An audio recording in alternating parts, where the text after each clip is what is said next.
ashabihil akramina al-mayamin. Subhanaka la ilma lana illa ma 'allamtana innaka antal alimul hakim. Rabbi shrah li sadri wa yassir li amri wahlul 'uqdatam min lisani yafqahu qawli. Amma ba'du. Ikhwan dan akhwat jamaah salat Dhuhr Masjid Al-Hidayah yang senantiasa dimuliakan oleh Allah. Bukti Allah memuliakan kepada kita semua adalah berupa pemeliharaannya, pelestarian anatomi tubuh kita yang ada pada diri kita, sehingga kita dalam kondisi sehat walafiat. Kesehatan ini tidak mungkin kita bisa beli.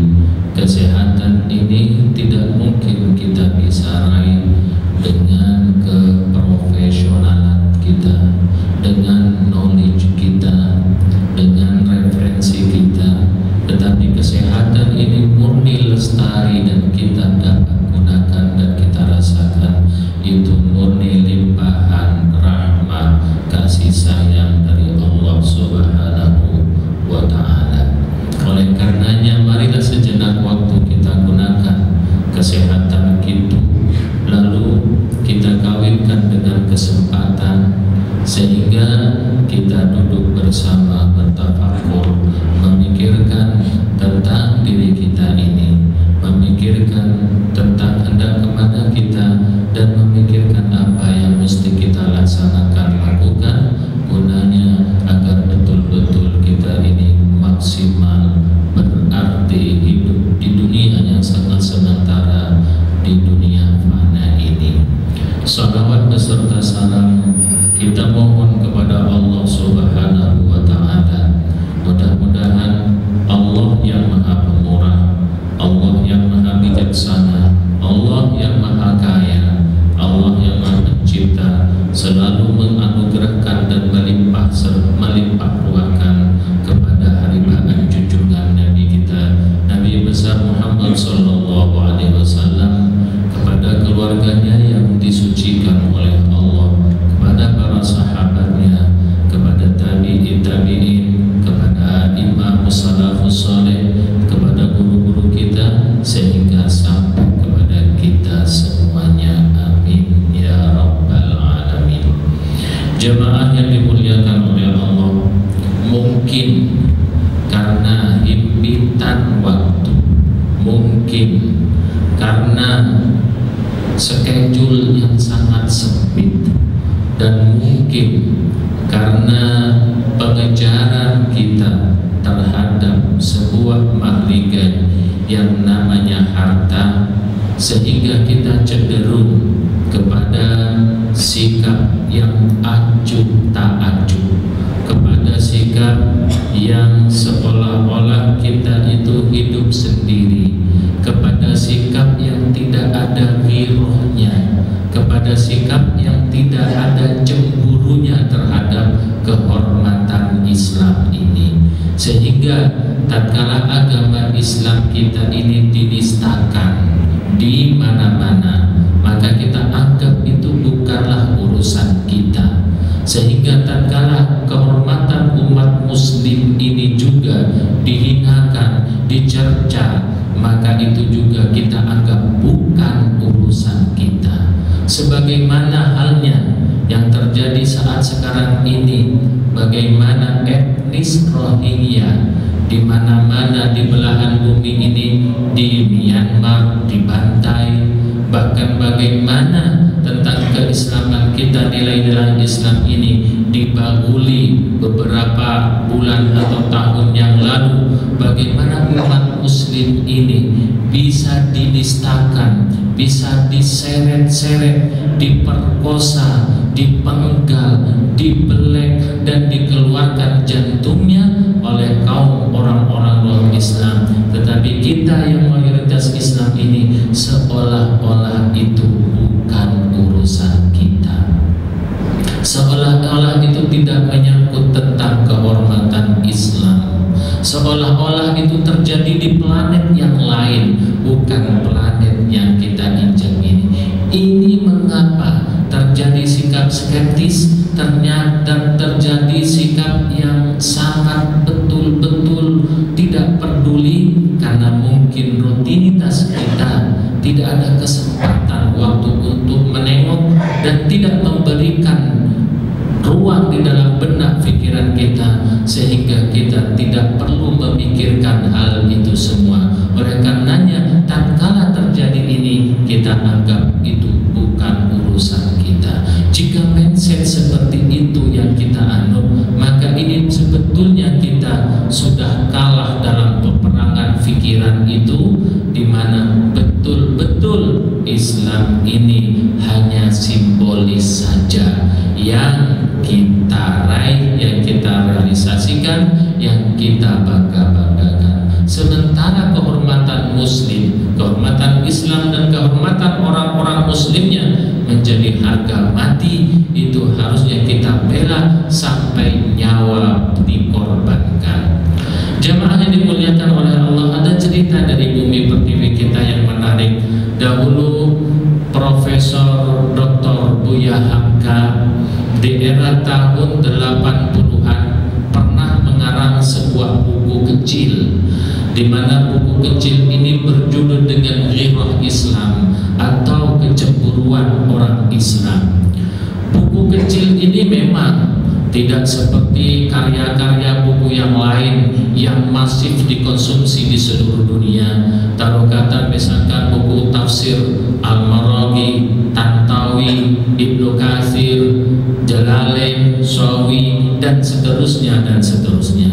Tetapi di dalam buku kecilnya Profesor Buya Hamka ini menceritakan tentang sebuah ghirah atau sebuah kecemburuan terhadap eksistensi Islam, terhadap kehormatan Islam dan kehormatan orang-orang Islam di dalamnya. Di mana buku ini menceritakan yang layak kita renungkan bersama saat ini, dan juga sangat layak untuk diimplementasikan kepada zaman kita sekarang ini.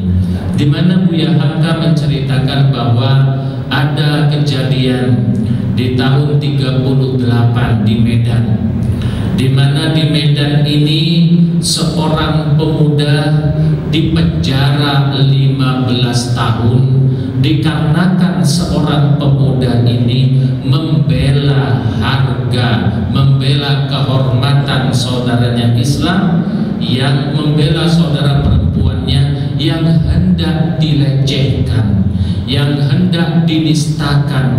Bukan sekedar dinistakan badannya, akan tetapi dinistakan nilai-nilai keislamannya.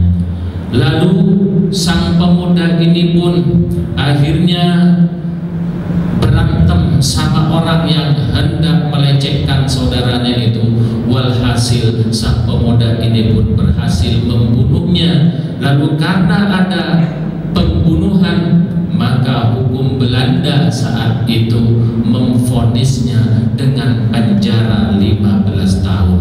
Tetapi sang pemuda ini melaksanakan hukumannya di dalam penjara dengan berani mendongakkan kepala, karena dia merasa bangga hanya hukum administratif negara yang dikembangkan oleh kolonial Belanda yang menghukum dia, sementara dia sudah merasa berbuat baik karena membela kehormatan saudaranya, karena membela kehormatan Islam ini.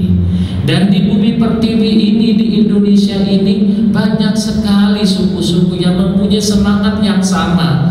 Bagaimana suku Bugis misalnya sangat mudah untuk membunuh orang tatkala kehormatannya diganggu, tatkala kehormatan Islam ini juga dinistakan. Dan bagaimana suku Madura juga berbicara, bagaimana dia mempertahankan harga dirinya tatkala harga dirinya hendak diacak-acak oleh orang lain, tatkala harga diri keislamannya hendak dinistakan. Begitupun suku Melayu dan suku-suku yang lain mempunyai ghirah, mempunyai kecemburuan terhadap nilai keislamannya.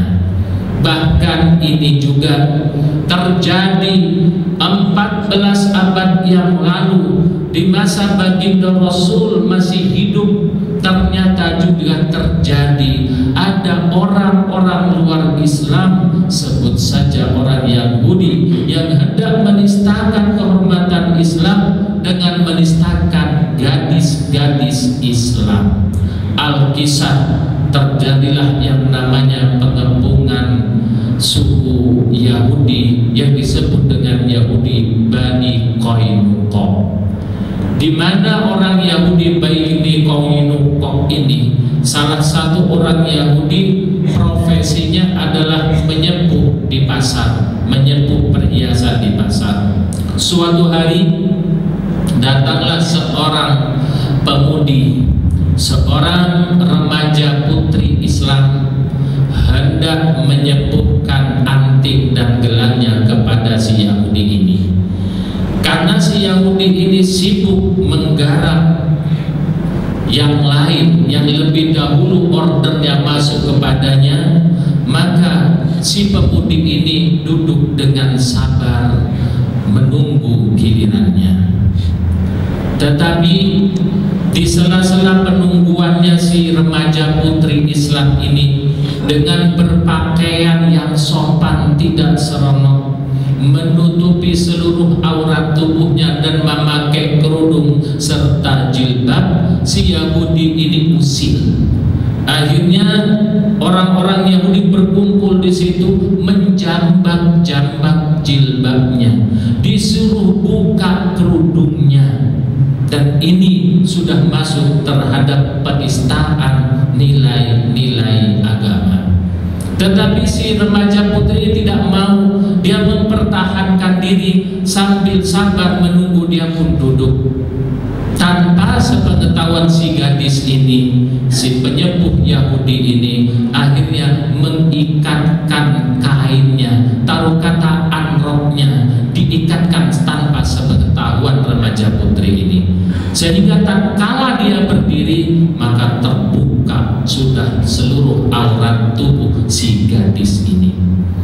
Menyaksikan dan menerima perlakuan yang dianggap menistakan dirinya dan menistakan aksesoris Islam, pakaian Islam, dia menjerit, dia menangis senangis-nangisnya. Lalu terdengarlah oleh pemuda Islam.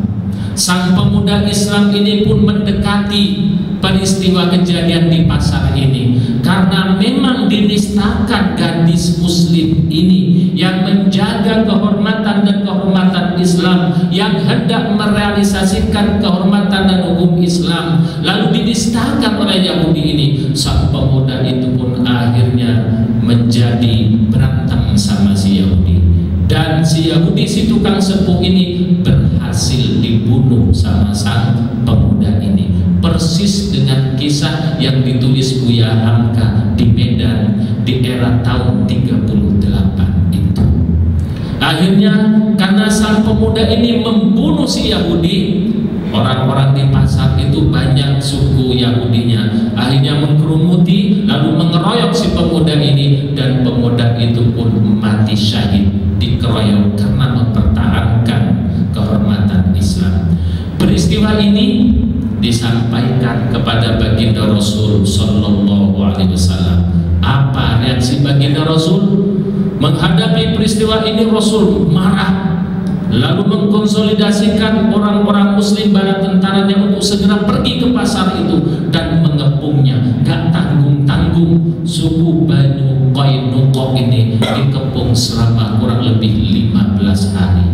Akhirnya suku Bani Qainuqa ini karena dikepung, dia pun menyerahkan diri, pasrah, takluk, sehingga sebagai konsekuensinya Bani Qainuqa ini diusir oleh baginda Rasul dari Madinah dan tidak boleh lagi untuk masuk ke Madinah. Inilah reaksi baginda Rasul Sallallahu Alaihi Wasallam tatkala menerima perlakuan hanya satu gadis yang hendak dinistakan oleh orang-orang luar Islam, tetapi reaksi Islam ini begitu keras untuk mempertahankan kehormatan Islam. Ini di zaman Rasul, dan ini di era tahun 30-an. Bagaimana kehormatan Islam ini menjadi harga mati, bahkan nyawa pun ditaruhkan demi membela kehormatan Islam. Bahkan di kebiasaannya suku Minang itu biasanya pemudanya setiap malam selalu mengadakan siskamling untuk menjaga perawan-perawan gadis-gadis itu agar kiranya tidak diserobot oleh orang-orang luar. Maka kalau memang betul cinta, maka segera lamar. Tetapi dalam suku Minang ini terbiasa sang pemudanya menjaga kehormatan gadis-gadisnya. Tetapi ini taruh kata puluhan tahun yang lalu. Bagaimana sekarang ini, di era kita sekarang ini, di era kita masing-masing sibuk untuk menjalankan profesinya, masing-masing sibuk kita untuk pergi ke kantor, masing-masing kita sibuk mencari harta dan uang dengan alasan alibi untuk tanggung jawab anak dan istri. Tetapi karena kesibukannya, nyaris itu semua menyita pikiran kita. Lalu pikiran kita sama sekali tidak mempunyai kecemburuan, tidak punya semangat untuk mempertahankan nilai-nilai Islam ini.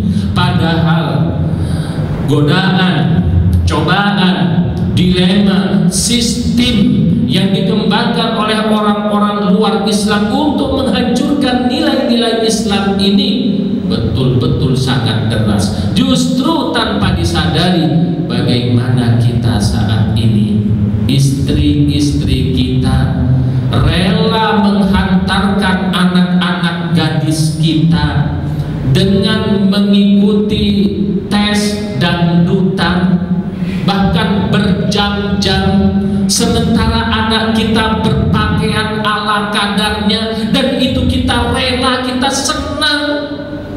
Dan ibunya juga pakai kerudung, pakai jilbab, dan itu kita hantarkan dengan mobil kita. Jika tidak punya, pakai taksi, mengeluarkan dana yang besar untuk mengikuti tes-tes yang sebetulnya itu menelanjangi anak-anak kita. Tanpa sadar itu semua kita ikuti. Akhirnya anak kita berpakaian ala kadarnya pun rela, dengan argumentasi ini adalah mode, ini adalah budaya. Bahkan anak-anak kita ditelanjangi oleh koreografi, oleh foto model di depan mata kita. Kita pun cukup menerima, rela, itu katanya seni. Na'udzubillah, summa na'udzubillah. Bukankah seperti ini sekarang ini yang terjadi? Bagaimana setiap orang kita berlomba-lomba untuk mempopulerkan anak gadisnya dengan mengikuti tes-tes dangdutan atau Jakarta dan macam-macam, dan yang semuanya itu tidak menjaga terhadap kehormatan Islam, tidak melestarikan kehormatan Islam. Dan ini kehormatan ini sudah mulai tercabut, dan mereka berhasil untuk kita tidak mempunyai semangat memperjuangkan Islam ini. Ada sebuah cerita juga yang cukup mengharukan yang terjadi di Jerman baru-baru ini. Sebutlah kisah ini Marwah Asy-Syarbini, di mana Marwah Asy-Syarbini ini adalah mahasiswi S2 di Kairo di Mesir.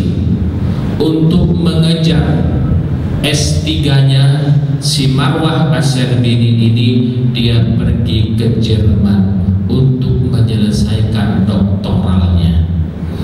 Lalu si Marwah Asy-Syarbini ini bersama teman-teman mahasiswa untuk menyusun disertasinya di Jerman ini, karena Marwah ini adalah orang yang menjaga kehormatannya.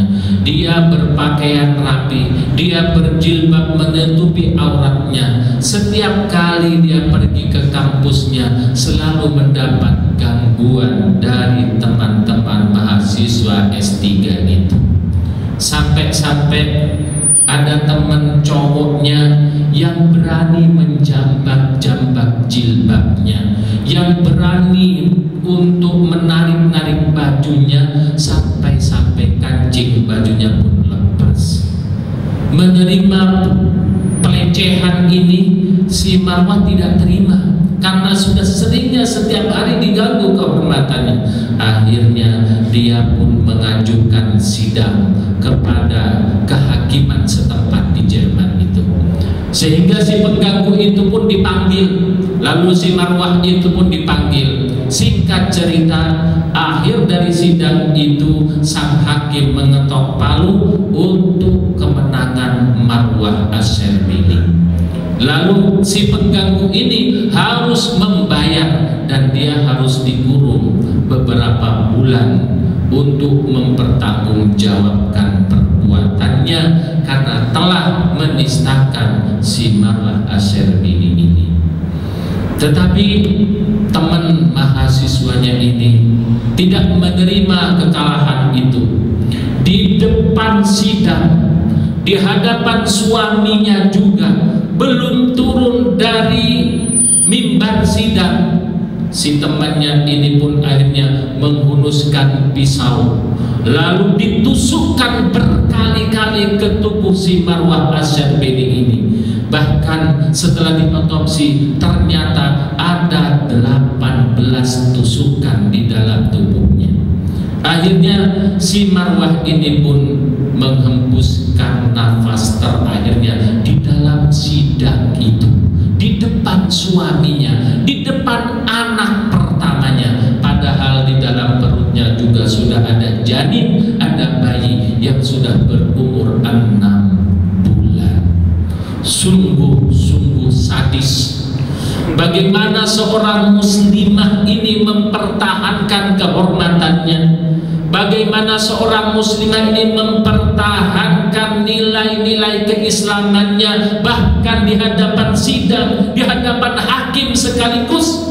Sekalipun musuh-musuh Islam tidak berhenti, justru berani untuk menusukkan pisaunya ke dalam tubuh si Marwah Asy-Syarbini ini. Dan di Jerman terkenal ini dengan pahlawan jilbab sampai hari ini. Tatkala momen harinya pas diperingatinya. Kaum muslimin jamaah yang dimuliakan oleh Allah, begitu seharusnya kita mempertahankan nilai-nilai keislaman ini.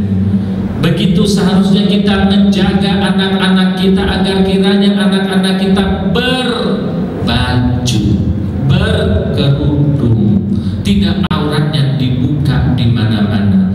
Tetapi kecemburuan kita sekarang sudah pudar, harga diri kita sudah terjual, dan kita sekarang sudah melangkah happy saja, seolah-olah tanpa rintangan. Lalu kehormatan apa yang hendak kita raih jika anak-anak gadis kita sudah berhasil dinistakan oleh orang-orang luar?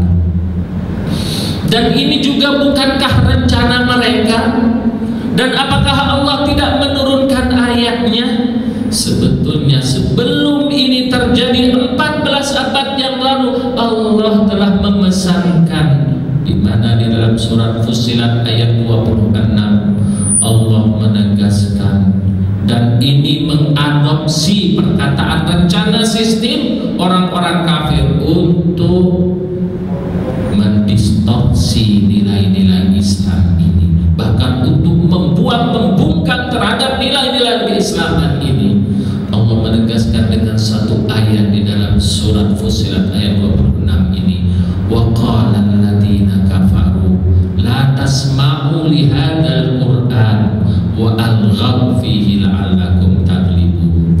Dan berkatalah orang-orang kafir itu, jangan pernah dengarkan Al-Qur'an ini.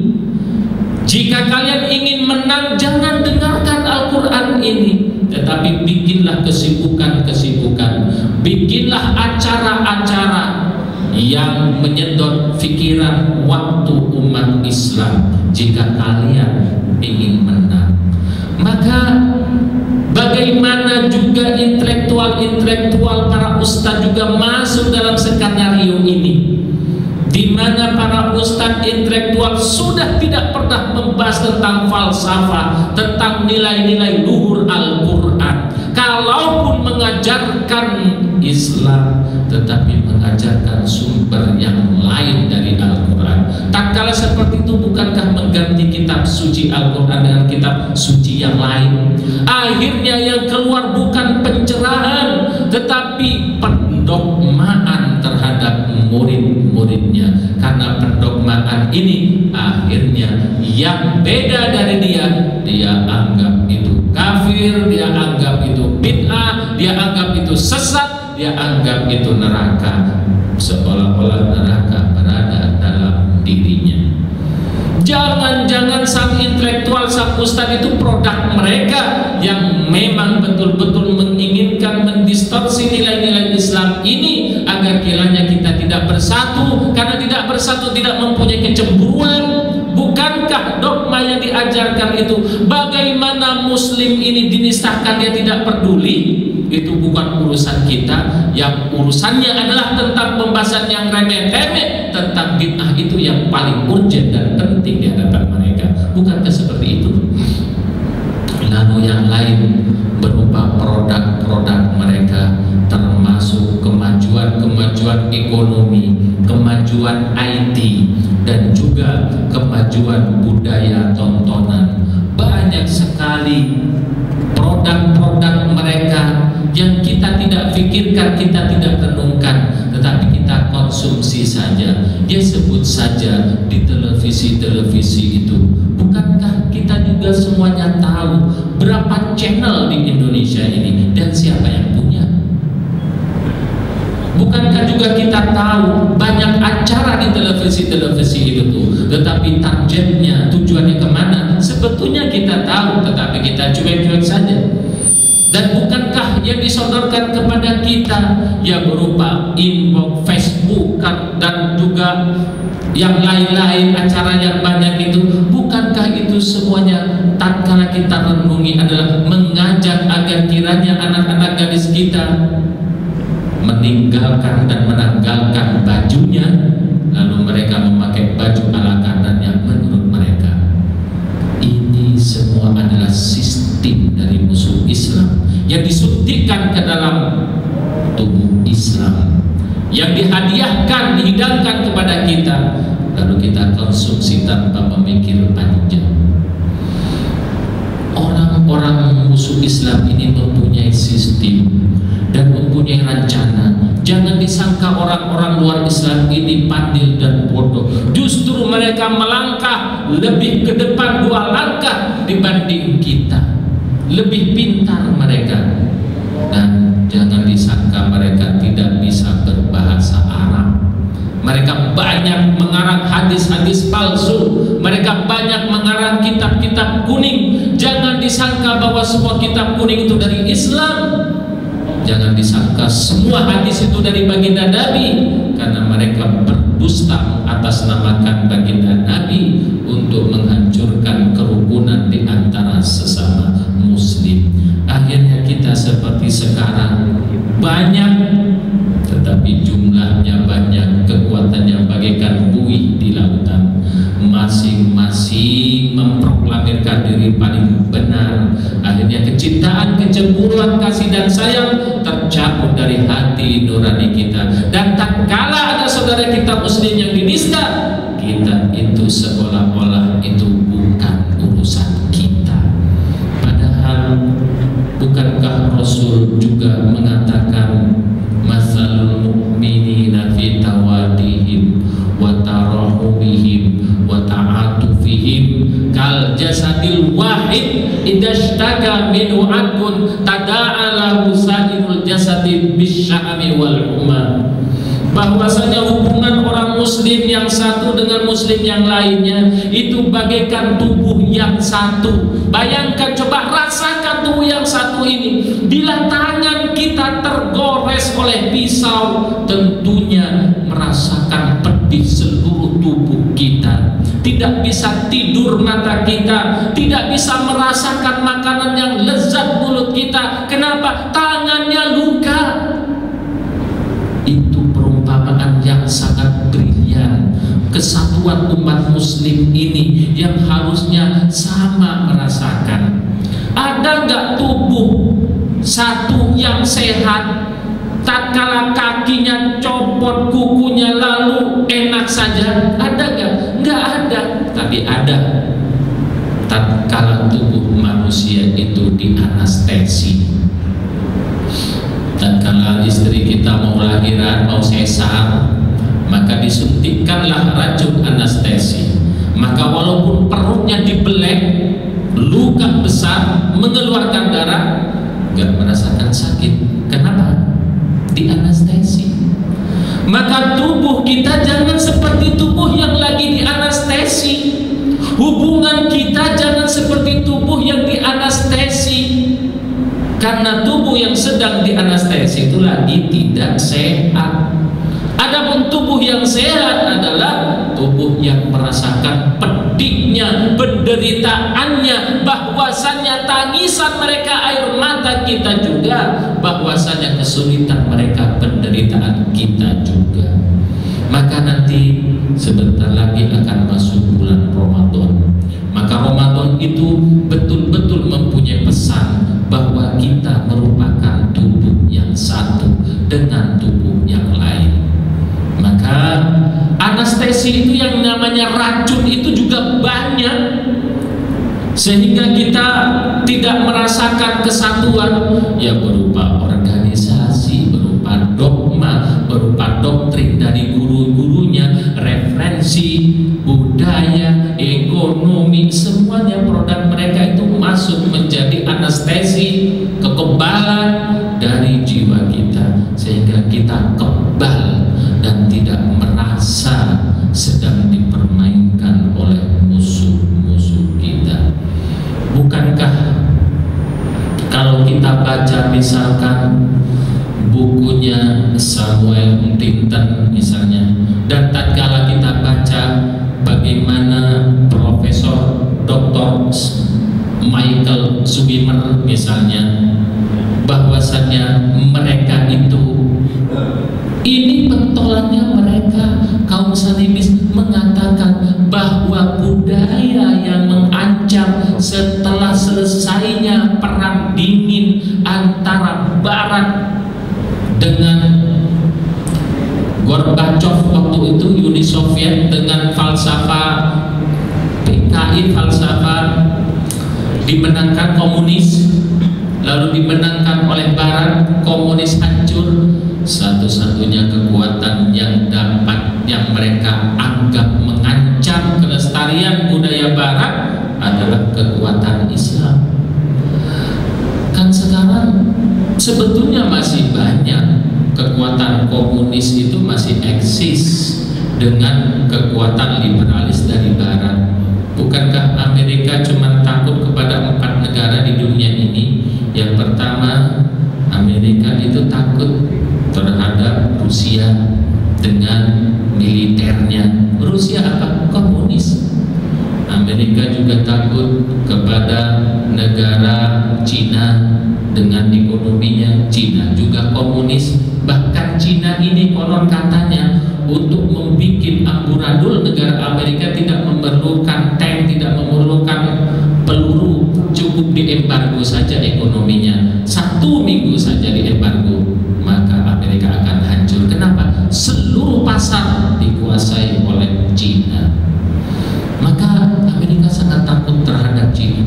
Yang ketiga, Amerika takut sama Korea Utara dengan rudal balistiknya, dengan rudal nuklirnya. 3 negara ini semuanya komunis, baru 1 menjadi perwakilan negara Islam yang ditakuti oleh Amerika, yaitu Iran.